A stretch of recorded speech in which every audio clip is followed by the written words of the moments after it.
Hey guys, it's me, Dr. William Kierable again with my crazy lifestyle feed here. Um, I'm responding to a couple things today that I woke up this morning pretty much expecting. Very sadly. Very sad thing of this climate trial, the valve turners. My prayers are out to all the people that participated in the actions. Hold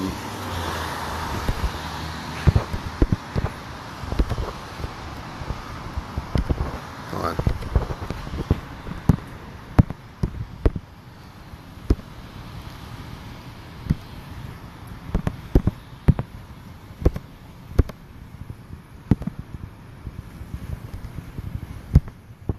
All right. Yeah, so my prayers are with the people that turned the valves on the tar sands pipes and were convicted of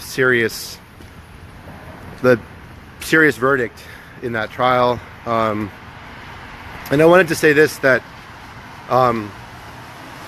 what did you expect? It's sad, and I'm not meaning that to be facetious or crazy or cynical, but I honestly think that the climate movement in a large sense has been really divided racially, and what I'm observing is that a lot of rhetoric is being applied by the white activists to stoke the flames a little bit. I saw it at the DAPL hearing of the women that did the stuff on the Catholic workers.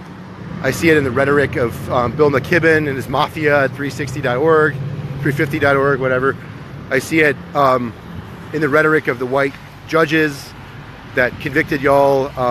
I think that the basic gist is that you basically tasted the fury of a movement that is largely frustrated and is looking at other options, like, shall we call it, John Brown option. And I actually think that most of the breakdown occurred long before, this became actually actions. Like, the breakdown occurred last year where, it's been a long time, right? But like, where were these white activists 500 years ago genetically, And a lot of what I think Standing Rock is, or has been for a lot of people, and was for me, was the growth out of, like,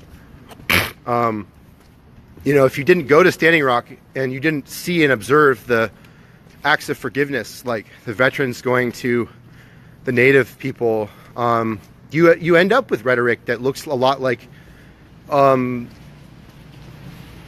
afraid of Malcolm X stuff. And how do I say this? Like, it's unfortunate that we don't look at our own history.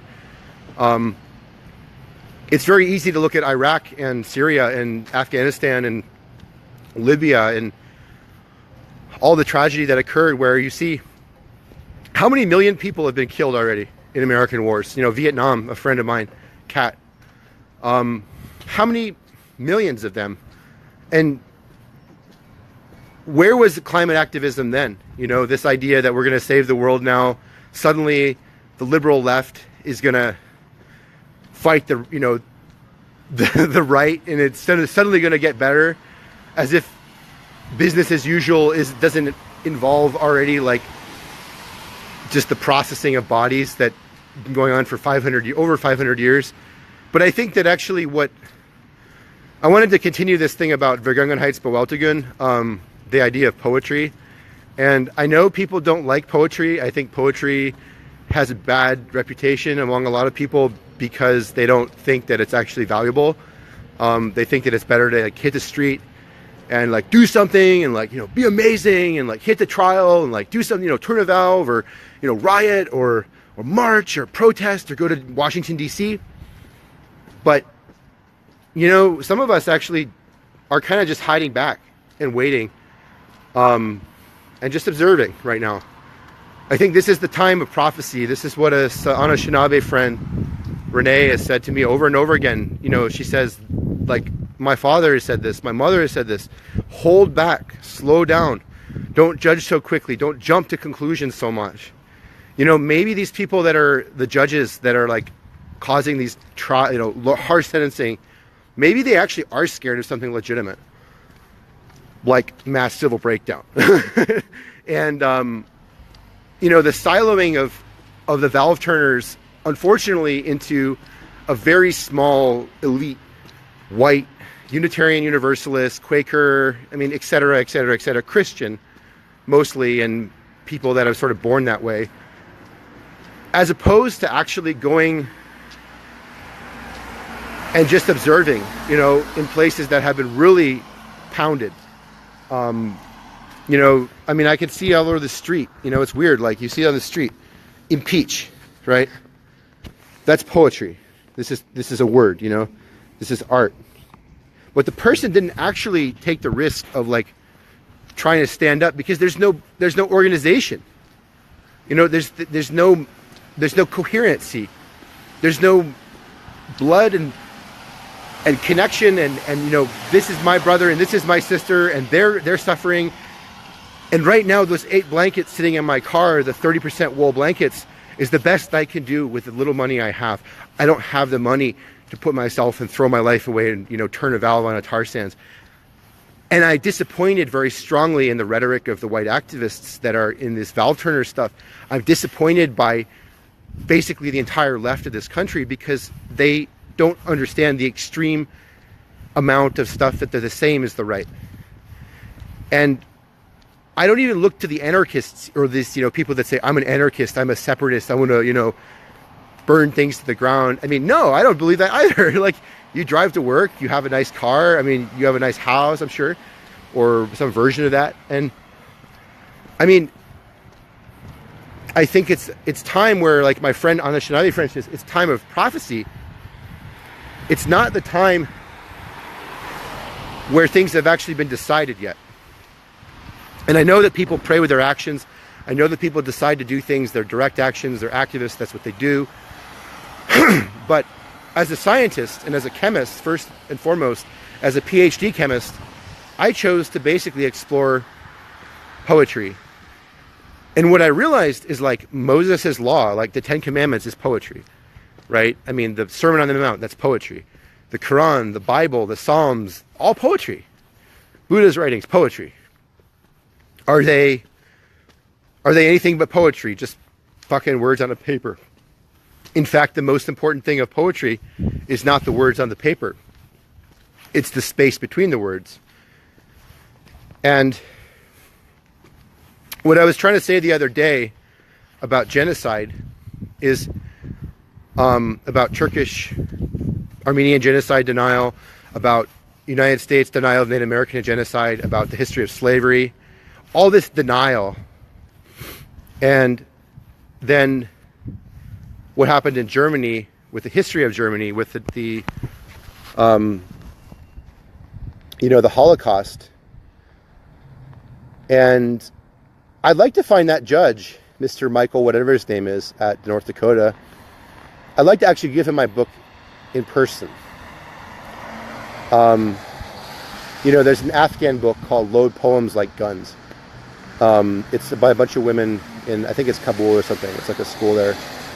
And what they do is basically they process their trauma through writing poetry, and they have an art form, and it's respected. This is like, these people are considered very important for them, for their culture. And it's very true for a lot of places. You know, the places that don't have a lot of stuff, it's actually so much more powerful to have a poet there to kind of listen and interpret. That's kind of their job in a way.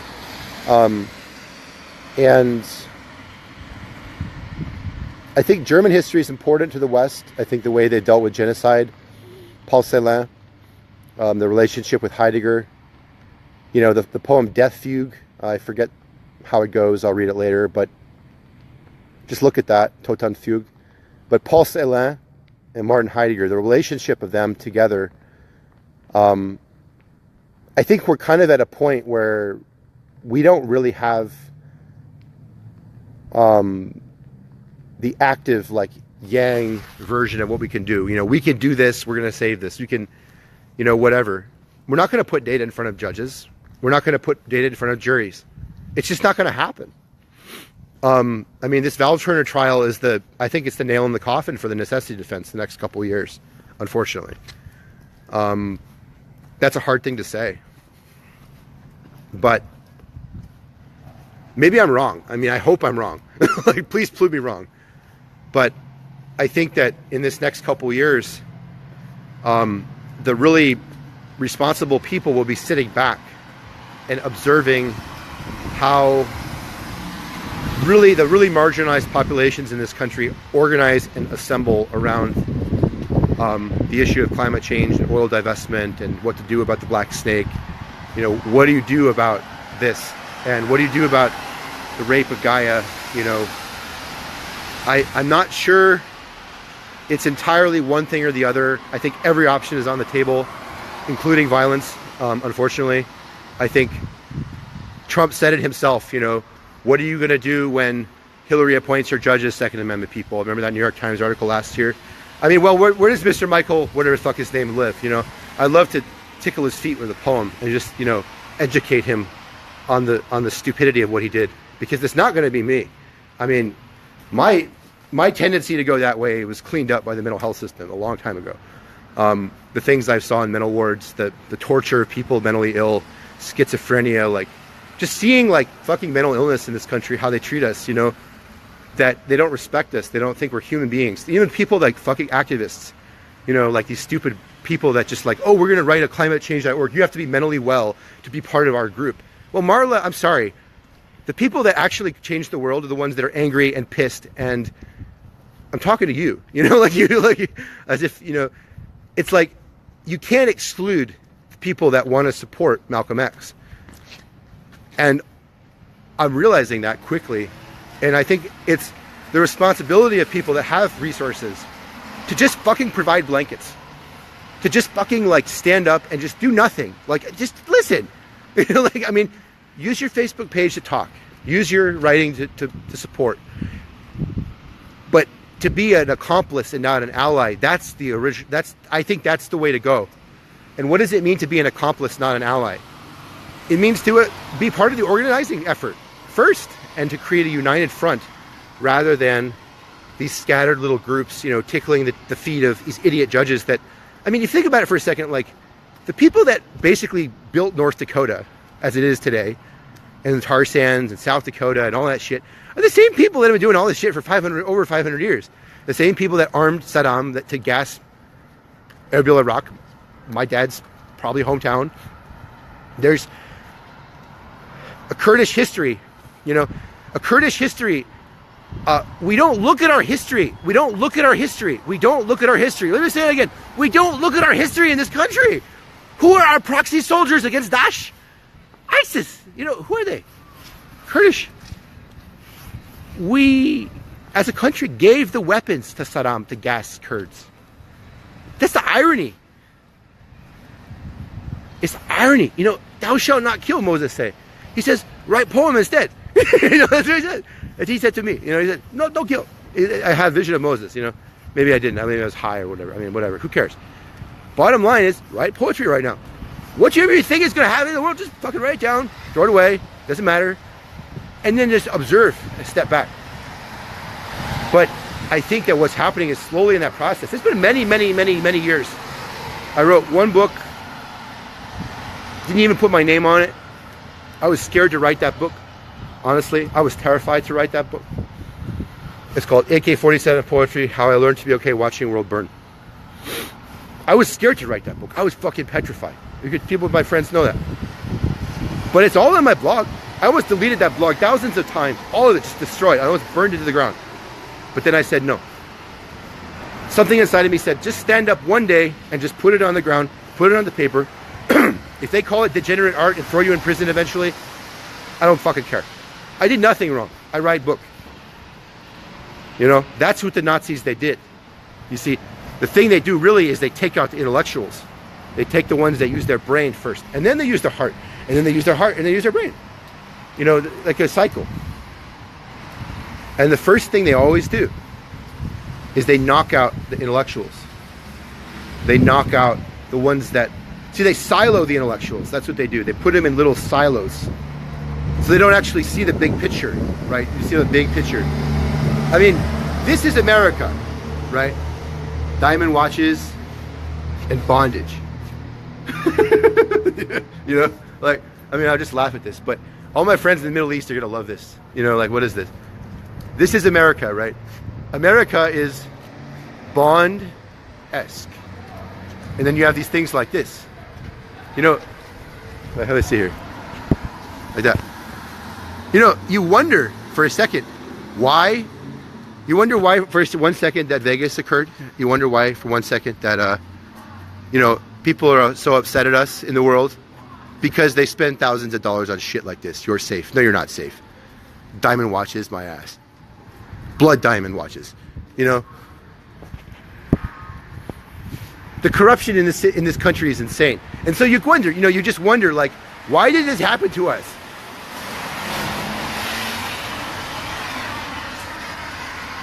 Are these people that don't like that kind of stuff in their streets so backwards? You look at Iran, we love to slam Iran. You know, everyone loves to hate on Iran. Why do they want to nuke? Because it works. I mean, honestly. They're scared. I mean, wouldn't you be? It's like a country's Second Amendment, you know? The right to bear arms for a country is a nuclear weapon, unfortunately. So you want to disarm Iran, you want to disarm a nuclear Hezbollah or a nuclear Hamas, Mr. Netanyahu, Mr. Trump. How about disarming your nukes first? You know, thou shalt not kill. Well, don't have thousands of nuclear weapons, biological weapons, super AIs, super all this shit. And don't sell the shit. And the citizens of this country, we say we're powerless, you know? Do we want to rot in prison? Maybe we're more effective there. But I'm not ready for that. I don't want that. I want life. I think there's a way to live in this world that's consistent with truth and justice and freedom. And maybe it involves burning fossil fuels to get to that stage where we're actually ready to go to the next step. But I mean, the conflict that's occurring on the non-violent activist front right now in the realm, the Line 3, the DAPL, the valve turners, I mean, all these pipeline fights, all this shit. See, what's not occurring is there's not innovation technically to use your brain to go next step. What are you really fighting? Really? What are you truly fighting? Your own heart, your own greed. Dude, the tools, if you want to really show, you know, Mr. Judge, Mr. Clan, KKK, who you are, child that's so angry, make a clever program to just send them funny stuff in the mail on Amazon based on their address that you find through hacking AI, you know, social media, whatever. How easy it would be to just send them a gift from Amazon. A parrot ordered something off Alexa the other day for its master. I mean, it's a weird fucking age that we're investing all this thing in technology, and that the activist movement is going like so primitive. It's a strange thing. It's cool. I mean, it's just really bizarre. And I think, what am I trying to say here? I'm trying to say that the artists and the ones that are the dreamers and the sci-fi writers and the creators in the art space right now, I think are the ones that are receiving the prophecies to tell us what to do. And I think we have to give them space. I think we have to give them time. Now is not the time for action. But it is. It's the time to assemble, I think. That's what I'm getting a lot from prayer these days. It's actually the time to listen to those that scream at you and just take it. Don't curse the black bloc anarchists that smash windows in J20. I'm just saying. The liberal shit is what got us in this mess in the first place. I mean, I'm not saying I like it. But Bernie talks about revolution, you know, Bernie Sanders. There are no nonviolent revolutions. That's one of the first lessons of all of history. History is about the process and the cycling of bloodshed and renewal. And I just say, don't talk about John Brown. Talk about Dr. King. and focus on Gandhi or something like that. Gandhi and Dr. King are those two guys. Jesus, Buddha, Moses, you know. Don't talk about John Brown. Don't talk about... It's too easy.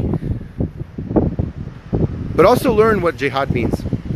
Learn what this means. I'm telling you, learn it. Learn it good, West. All you Westerners that don't know, including Native American. What does it really mean? Holy struggle. Everything. But being subtle. And as gracious as you can. But there is a line. And I think in this country we look at that as like a boogeyman, you know. But I do think there is something very powerful in that. That is righteous and is true. And is peace-loving and just. And unfortunately, I believe that no American in this country, very few, truly feel in their hearts the tragedy of genocide. I've seen it a lot in the reservations, in the black schools, refugees, and I step back and I say, those kids deserve a chance.